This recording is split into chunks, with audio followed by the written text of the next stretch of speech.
Hello students, class 11th में हमने biology introduction और first chapter cell the fundamental unit of life complete कर लिया है। उसके बाद नेक्स्ट चैप्टर है cell cycle and cell division. मतलब सेल डिवाइड होकर, एक पेरेंट सेल डिवाइड होकर डॉटर सेल्स का फॉर्मेशन कैसे करती है वो इस चैप्टर में पढ़ेंगे। सभी ऑर्गेनिजम्स में सेल डिवीजन एक एसेंशियल प्रोसेस है। क्यों? क्योंकि सभी ऑर्गेनिजम्स में ग्रोथ होती है, सेल का नंबर इंक्रीज होता है उसके लिए, या फिर एक पेरेंट सेल डिवाइड करती है डॉटर सेल्स बनाने के लिए, यानी रिप्रोडक्शन के लिए। जैसे अमीबा में एक सिंगल सेल है, तो सिंगल सेल में डिवीजन किस पर्पज से होता है? डॉटर सेल बनाने के लिए। ह्यूमंस एक मल्टीसेलुलर ऑर्गेनिज्म है। मल्टीसेलुलर ऑर्गेनिज्म में सेल डिवीजन क्यों होता है? For growth and for formation of gametes. Okay, तो यहाँ पर सेल डिवीजन के दो टाइप्स पढ़ने वाले हैं हम। Cell division is an essential and fundamentally similar process in all living organisms. सभी लिविंग ऑर्गेनिजम्स में फंडामेंटल प्रोसेस है जिसमें पेरेंट सेल डिवाइड करके डॉटर सेल बनाती है। इसमें ज्यादा डिफरेंस नहीं मिलेगा। It involves some essential processes like DNA replication and cell growth. सबसे पहले सबसे जरूरी काम क्या है?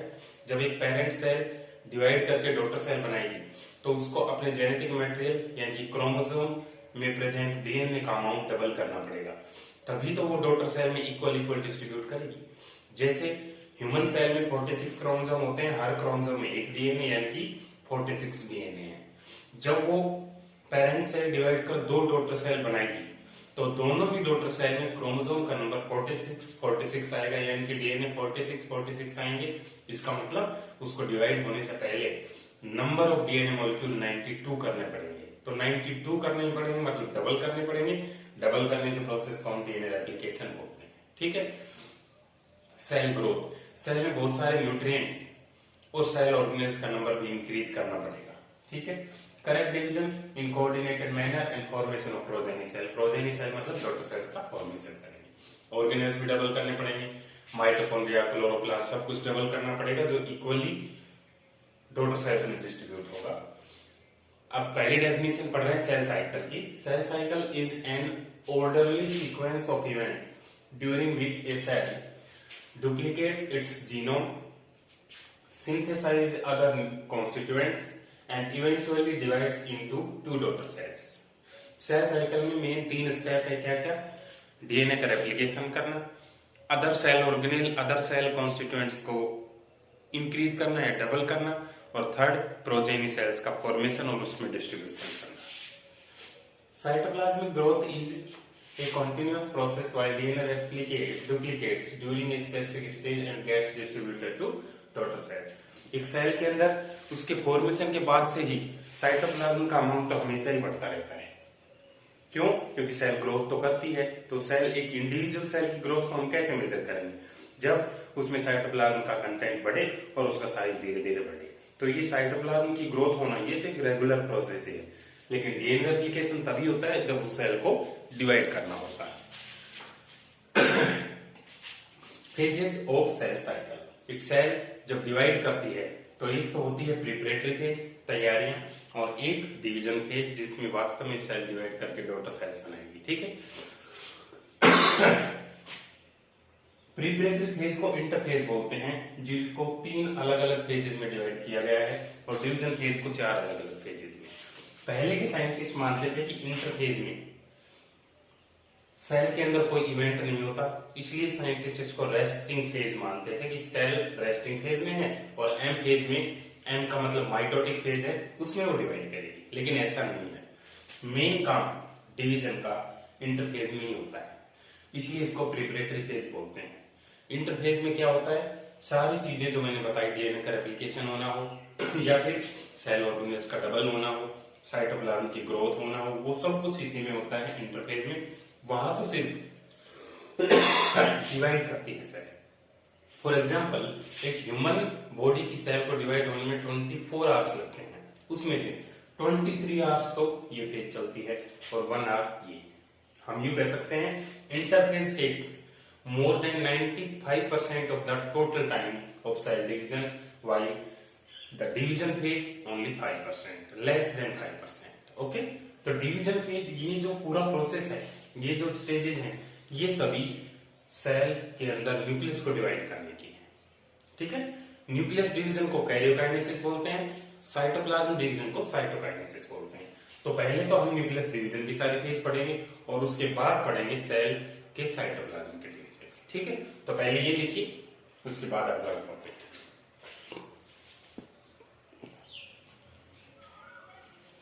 इंटरफेज स्टार्ट करने से पहले कुछ क्वेश्चंस जो आपके माइंड में भी आएंगे, वो आपको उनका आंसर पता होना चाहिए। Why a cell divides? सबसे पहली बात तो एक सेल डिवाइड क्यों करती है? तो एक सेल के फॉर्मेशन के बाद जब वो बहुत स्मॉल साइज में होती है और उसमें एक न्यूक्लियस प्रेजेंट होता है, उस स्मॉल साइज सेल को वो न्यूक्लियस सभी एक्टिविटीज को कंट्रोल कर लेता है इजीली। जैसे जैसे सेल का साइज बढ़ता जाता है, न्यूक्लियस की जो फंक्शनिंग है या फिर न्यूक्लियस पर फंक्शंस करने का जो प्रेशर है वो ज्यादा होता जाता है, क्योंकि सेल का साइज बढ़ गया है। तो धीरे धीरे जब सेल साइज बढ़ता है तो न्यूक्लियस का उसके साइटोप्लाज्मिक मेटाबॉलिक रिएक्शंस पर कंट्रोल घटता जाता है। तो उस कंट्रोल घटता जाता है तो वो सेल डिवाइड करके दो छोटी डॉटर सेल्स बनाती है, ताकि दोनों के डॉटर न्यूक्लियस आराम से उसको कंट्रोल कर ले। ठीक है, तो इसका आंसर क्या होगा? Due to change in nucleus cytoplasmic ratio, जिसको हम कैरियोप्लाज्मिक इंडेक्स भी बोलते हैं। As the result control of nucleus on cell decreases due to increase size. Cell की साइज बढ़ती है तो उसका कंट्रोल, न्यूक्लियस का सेल पर कंट्रोल घटता है, इसलिए एक सेल डिवाइड करके डॉटर सेल्स बनाती है, पहला। दूसरा, which are two steps of cell division? Cell division के दो स्टेप्स क्या हैं? कैरियोकाइनेसिस मतलब न्यूक्लियस का डिवीजन, और साइटोकाइनेसिस यानी कि डिवीजन ऑफ साइटोप्लाज्म। दो चीजों में कंप्लीट होगी। तो अभी मैंने जो फ्लो चार्ट बनाया इंटरफेज और डिवीजन फेज का, वो सिर्फ कैरियोकाइनेसिस का था। ठीक है, इनमें तो सिर्फ न्यूक्लियस ही डिवाइड करेगा, लास्ट में साइटोकाइनेसिस और होने वाला है। How many types of cell division are there in living organisms? 3 types of cell division, mitosis, amitosis and meiosis, जिनमें से माइटोसिस और एमाइटोसिस लगभग सेम है। How much time a human cell and yeast cell takes to divide? Human cell 24 hours और yeast cell 90 minutes में divide करके daughter sales बना देती है। What are the purposes of cell division? क्यों सेल डिवीजन होता है, क्या सिग्निफिकेंस है? First, growth of the body. हमारी बॉडी में सेल डिवीजन इसलिए होता है ताकि सेल्स का नंबर इंक्रीज हो और हमारी बॉडी ग्रो करे। Second, repair of tissues. जिन टिश्यूज को डैमेज हो जाता है उनको रिपेयर करने का काम भी सेल डिवीजन करेगा। रिप्लेसमेंट ऑफ ओल्ड सेल्स, जो ओल्ड सेल्स उनको रिप्लेस करने के लिए cell division. Formation of gametes, body के अंदर गैमेट्स बनाने के लिए, मेल में स्पर्म, फीमेल में एग सेल बनाने के लिए भी cell division. And reproduction, reproduction में भी सेल डिवीजन, जैसे अमीबा, अमीबा में एक सेल डिवाइड होकर दो बनाती है, ये बाइनरी फ्यूजन हो गया, ये रिप्रोडक्शन भी है। ठीक है, तो ये सारे क्वेश्चन जो आपके माइंड में, उनका आंसर आप देख लीजिए, इसको लिखें। अब हम स्टार्ट करते हैं इंटरफेज। ओके, सेल साइकिल लिखिए। देखिए, इस पूरे सर्कल में सेल साइकिल के सभी इवेंट्स को शो किया गया है। मैक्सिमम टाइम लेता है इंटरफेज। तो इंटरफेज स्टार्ट होती है यहां से, G1 S G, यहां से लेके और यहां तक इंटरफेज है, जिसमें G1 S G2 आते हैं। और ये वाला जो पार्ट है जिसमें प्रोफेज, मेटाफेज, एनाफेज, टीलोफेज आते हैं, ये है एमफेज। ठीक है, इंटरफेज फिर एमफेज और उसके बाद होगा C फॉर साइटोकाइनेसिस। मतलब इंटरफेज और एमफेज दोनों मिलाकर कैरियोकाइनेसिस और फिर होगा साइटोकाइनेसिस। जब हम एक सेल से स्टार्ट करते हैं तो साइटोकाइनेसिस के बाद 2 सेल बन जाती हैं। ओके, तो P for prophase, M for metaphase, A for anaphase, T for telophase होगा। यहाँ पर एक और स्टेज होती है जी नोट स्टेज। जी नोट स्टेज का मतलब ऐसी सेल जिसने डिवीजन करना बंद कर दिया है, जो डिवाइड नहीं कर रही है, उस स्टेज को बोलते हैं क्वीसेंट स्टेज और G naught phase. Cells in this phase remain metabolically active but unable to divide, जैसे नर्व सेल, हार्ट सेल्स, ये सब है। मेटाबॉलिकली एक्टिव मतलब सारी मेटाबॉलिक एक्टिविटीज तो परफॉर्म करेंगी लेकिन वो डिवाइड नहीं कर रही हैं, उनको बोलते हैं G naught phase. These cells can occasionally divide in case of injury. अगर इंजरी हो तो ओकेजनली वो डिवाइड कर सकते हैं, अदरवाइज नहीं करेंगी। तो पूरे स्टेजेस की इवेंट क्या है, एक सेल है उसमें माइटोटिक स्टेज आई, वो डिवाइड कर देगी, फिर वो ग्रोथ करेंगी तो उनमें इंटरफेज आएगी, फिर वो ग्रोथ करके फिर माइटोटिक फेज में डिवाइड कर देंगे, फिर ग्रोथ होगी, फिर इंटरफेज और माइटोटिक फेज, यही चलता रहता है।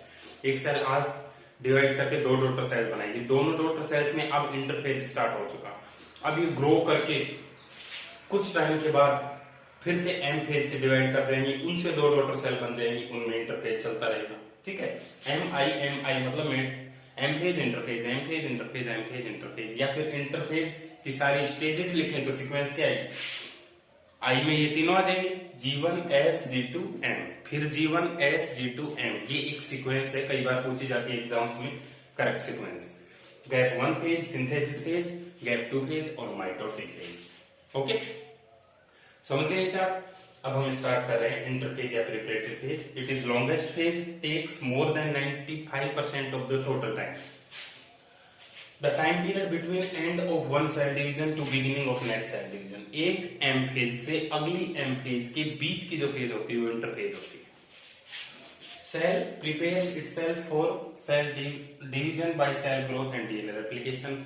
इंटरफेज के दौरान क्या होता है, ग्रोथ होती है और डीएनए का रेप्लिकेशन होता है, ताकि जब ये डिवाइड करे तो डॉटर सेल्स को इक्वल अमाउंट में डीएनए मिल सके और सारे कंस्टिट्यूएंट मिल सके। Based on various synthetic activities, interphase is further divided into following three substages G1, S and G2। ठीक है, अब हम इनके इवेंट्स पढ़ेंगे। देखिए,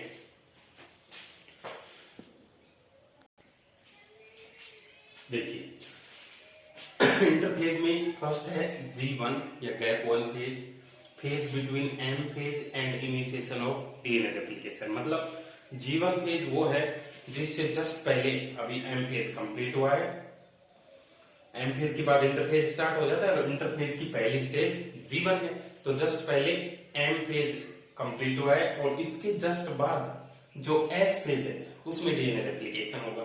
तो एम फेज कंप्लीट होने और डीएनए रेप्लिकेशन स्टार्ट होने के बीच की जो फेज है वो क्या है, G1 phase. Cell becomes metabolically very active and synthesizes enzymes and proteins required for DNA replication। क्योंकि S फेज में DNA रेप्लिकेशन होने वाला है तो उसकी तैयारी पहले से ही स्टार्ट हो जाएगी G1 फेज में। हर एक स्टेज या सब स्टेज जो सेल डिवीजन की होती है उसमें अगली स्टेज की तैयारी पिछली स्टेज में हो जाती है, क्योंकि डीएनए रेप्लिकेशन S फेज में होगा तो उसकी प्रोटीन्स G1 फेज में बन जाएंगी। Doubling of some cell organelles and synthesis of RNA also occurs. कुछ सेल ऑर्गेनेल जो छोटे छोटे सेल ऑर्गेनेल है, लाइसोसोम है, राइबोसोम है, इनकी डबलिंग भी यहीं पर हो जाती है। ठीक है, ये G1 के बारे में। S for synthesis, DNA replication and doubling of centriole. Cytoplasm में तो सेंट्रियोल डबल होते हैं एनिमल सेल में, और न्यूक्लियस में डीएनए का अमाउंट डबल होता है। Amount of DNA doubles but number of chromosome remain same. बहुत इंपॉर्टेंट चीज है, ध्यान रखना। ऐसा नहीं है कि 46 डीएनए से 92 डीएनए होते हैं तो उस सेल में क्रोमोसोम भी 92 हो जाएंगे, नहीं, क्रोमोसोम 46 से रहेंगे। हाँ, लेकिन डीएनए रेप्लिकेशन के बाद क्या हो जाता है, बिफोर एस फेज एक क्रोमोसोम में एक ही डीएनए था, आफ्टर एस फेज एक क्रोमोसोम में 2 डीएनए हो गए, या बोल सकते हैं एक ही क्रोमेटिड थी 2 क्रोमेटिड बन गए, लेकिन क्रोमोसोम का नंबर नहीं बदला, वही रहेगा। जैसे amount of DNA become 2C to 4C but not of chromosomes. ठीक है, तो 2 इवेंट है, DNA replication, centriole replication. G2 phase also called post synthetic और प्री माइटोटिक। माइटोसिस से जस्ट पहले, और ये इसको प्री माइटोसिस बोलते हैं। Growth of cell continues and proteins required in mitosis are synthesised. अब G2 में क्या होगा, एम फेज की तैयारी होंगी, तो एम फेज में जो प्रोटीन चाहिए वो G2 में बनेगी। Some large cell organelles like mitochondria, chloroplast and Golgi body also duplicate. Small cell organelles वहां हो गए थे, लार्ज यहाँ पर हो गए। उसके बाद आइए M phase, following the interphase cell enters the M phase. ठीक है, तो सेल डिवीजन के मैंने 2 टाइप बताए हैं, माइटोसिस और मियोसिस। तो पहले हम ये सारा माइटोसिस पढ़ रहे हैं, ये माइटोसिस की है इंटरफेज और एम फेज। तो जो हमने सेल साइकिल का फ्लो चार्ट बताया था, इंटरफेज और एम फेज, उसके ब्रैकेट में आप लिख सकते हैं माइटोसिस। ठीक है, तो अब हम स्टार्ट करेंगे एम फेज, यानी कि जिसमें आएंगी pro phase, metaphase, anaphase, telophase. ठीक है, लिखिए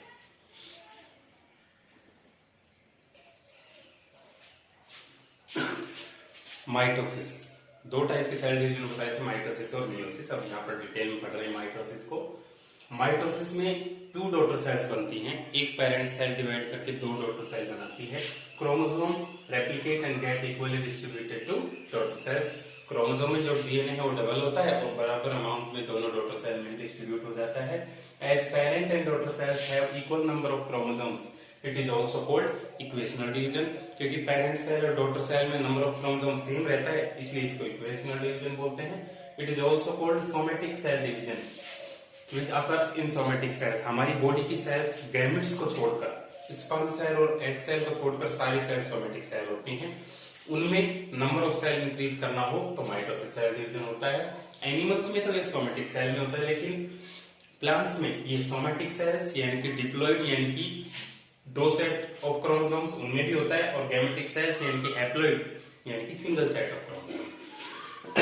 हैप्लॉइड और डिप्लॉइड को आप इस तरह से समझे, हमारी बॉडी की सभी सेल्स में क्रोमोसोम के 23 पेयर्स हैं। तो पेयर्स जहां पर आ गए वो तो डिप्लॉइड सेल है, जैसे skin cell, liver cell, heart cell. और ऐसी सेल्स जिनमें सिर्फ 23 ही क्रोमोसोम है यानी कि हाफ नंबर ऑफ क्रोमोसोम है, वो हैप्लॉइड होती हैं, जैसे स्पर्म सेल मेल में, फीमेल में एग सेल, ये हैप्लॉइड है और बाकी सब डिप्लॉइड है। ठीक है। This cell division involves karyokinesis and cytokinesis respectively. सभी सेल डिवीजन में ऐसा ही होगा, पहले न्यूक्लियस डिवाइड करेगा फिर साइटोप्लाज्म डिवाइड करेगा। तो अब उस कैरियोकाइनेसिस की स्टेज है प्रोफेज, मेटाफेज, एनाफेज, टेलोफेज। तो सबसे पहले है प्रोफेज। क्या क्या चीजें होती है प्रोफेज में? Condensation of chromatin material into chromosomes begins. मैंने आपको बताया था कि एक न्यूक्लियस के अंदर chromatin material thread like structure में न्यूक्लियोप्लाज्म में फैला रहता है। जब वो सेल डिवाइड नहीं कर रही है तब उसमें क्रोमेटिन मटेरियल होता है। अब ये सेल डिवाइड करने जा रही है तो उसकी तैयारी क्या होगी? उस क्रोमेटिन मटेरियल के कंडेंसेशन से क्रोमोसोम बनाना। Centrioles start to move towards the opposite pole. Centriole जो कि एस फेज में डुप्लीकेट हुए थे, अब वो सेल के अलग अलग पोल्स की तरफ जा रहे हैं। Nucleolus and nuclear membrane starts to disappear. Nucleolus ये रही और न्यूक्लियर मेम्ब्रेन ये रही। अर्ली प्रोफेज और लेट प्रोफेज में देखो न्यूक्लियर मेम्ब्रेन डिसइंटीग्रेट हो गई है, डिसअपीयर हो रही है, और न्यूक्लियोलस भी डिसअपीयर हो चुकी। क्रोमेटिन मटेरियल यहाँ पर था, वो तो देखो क्रोमोसोम्स बनाना स्टार्ट कर दिया, इससे थोड़ा क्लियर हो गया। सेल ऑर्गेनेल्स स्टार्ट डिसअपीयरिंग, बाकी की सेल ऑर्गेनेल्स डिसअपीयर होना स्टार्ट हो जाएंगे। और क्रोमोसोम्स के डिवीजन के लिए सेंट्रियोल बनाता है स्पिंडल फाइबर्स। मैंने वहां पर भी बताया था कि सेल डिवीजन में रोल है सेंट्रियोल का। तो उन स्पिंडल फाइबर्स को बनाने के लिए जो प्रोटीन्स है वो असेंबल होना स्टार्ट हो जाती है। ठीक है। तो ये पहली स्टेज है प्रोफेज, जिसमें स्टार्ट हुए हैं सारे प्रोसेस। समझा? माइटोसिस पढ़ रहे हैं, पहली फेज है प्रोफेज, लिखें इसको।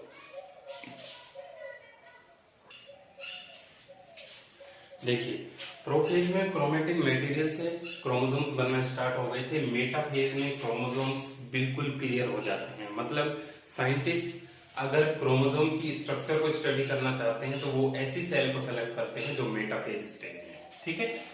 Chromosomes become very clear, their structure can be studied in metaphase. Centrioles reach opposite poles and spindle fibres attach to काइनेटोफोर।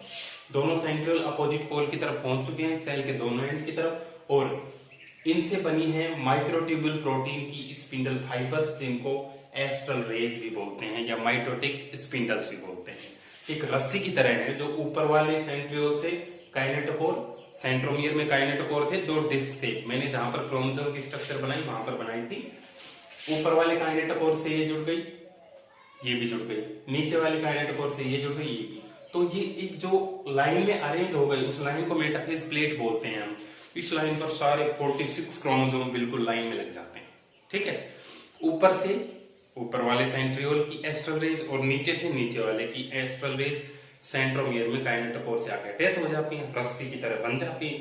और फिर एनाफेज में ये ऊपर वाली क्रोमेटिड को तोड़ के ले जाता है और ये नीचे वाली को क्रोमेटिड को। ठीक है। तो क्रोमोसोम एक डीएनए, एक क्रोमोसोम के अंदर डीएनए 2 हो गए थे। अब जब ये टूट के एक एक क्रोमेटिड जाएगी तो ऊपर वाली क्रोमेटिड में एक, नीचे वाली क्रोमेटिड में एक डीएनए आ गया, तो वो अपने आप में क्रोमोसोम ही बन गया। ठीक है। और chromosomes are aligned at metaphase और इक्वेटोरियल प्लेट। इस प्लेट को हम मेटाफेज प्लेट या इक्वेटोरियल प्लेट बोल सकते हैं। ये डायग्राम मेटाफेज। उसके बाद anaphase, splitting of chromosomes and separation of chromatids. Chromosomes का डिवीजन जिस फेज में होता है वो एनाफेज है, जिसमें वो टूट जाते हैं। Spindle fibres disintegrate and chromatids move towards the opposite poles. देखो ये टूटने के बाद ये छोटे होते हैं ये रस्सी, जिससे कि वो ऊपर और नीचे की तरफ खींचते गए ऊपर वाले। तो 46 क्रोमोसोम थे, तो ऊपर भी 46 जाएंगे और नीचे भी 46 जाएंगे। During their movement arms of chromatids face centre and centromeres lie towards the pole. Arms centre की तरफ है और सेंट्रोमियर पोल की तरफ है इनके मूवमेंट के दौरान। ठीक है, ये एनाफेज हो गया। टेलोफेज क्या होगा, ये अपने अपने डेस्टिनेशन पर पहुंच जाएंगे और उनके चारों ओर फिर से न्यूक्लियर मेम्ब्रेन का फॉर्मेशन हो जाएगा। ठीक है, बनाइए।